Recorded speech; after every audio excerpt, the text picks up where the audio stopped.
A Never Forgotten Vacation by Katherine and Salha. When I was little, we used to never go on big vacations.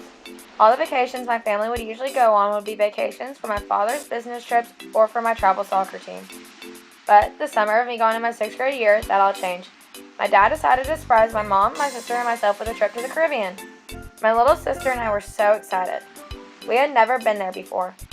We had always seen kids come back with small cornrow braids at the top of their forehead at the beginning of every single school year, and this was exactly the place they had gotten them from. The middle of June had come around and it was time for us to leave for our trip. We flew just a few hours to get there. As soon as we had landed in the islands, we had a shuttle bus come get us and take us to the other side of the tropical island where our hotel was located. We stayed in an all-inclusive Marriott hotel.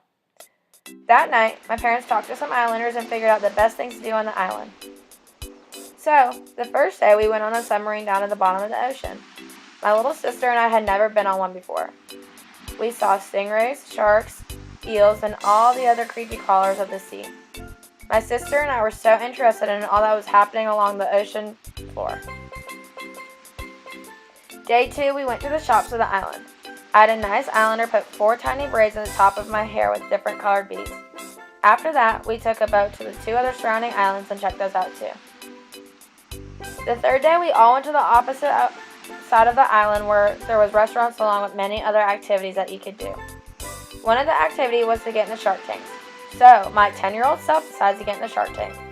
It just so happened to be that there were 13 sharks in the shark tank too. My instructor tried to joke around with me and tell me that they hadn't eaten in a week.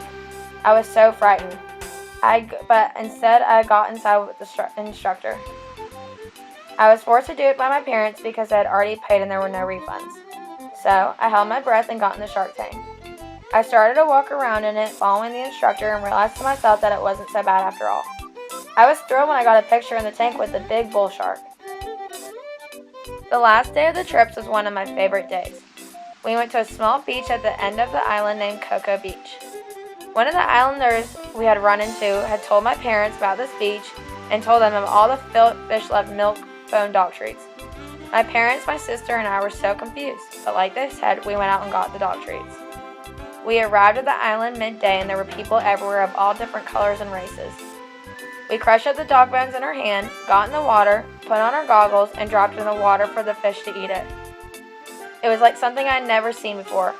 We got to take pictures with our underwater camera of blue, green, purple, yellow, orange, and many different colored fish that had come up and eaten the treats out of our hands. It was truly amazing. It was all fun and games for me until I saw a massive group of jellyfish come along. That was my signal to get out of the water and not get back in. After the beach, we went back, ate dinner, and packed our bags for the flight back home the next day. This was a family vacation I can say I will never forget.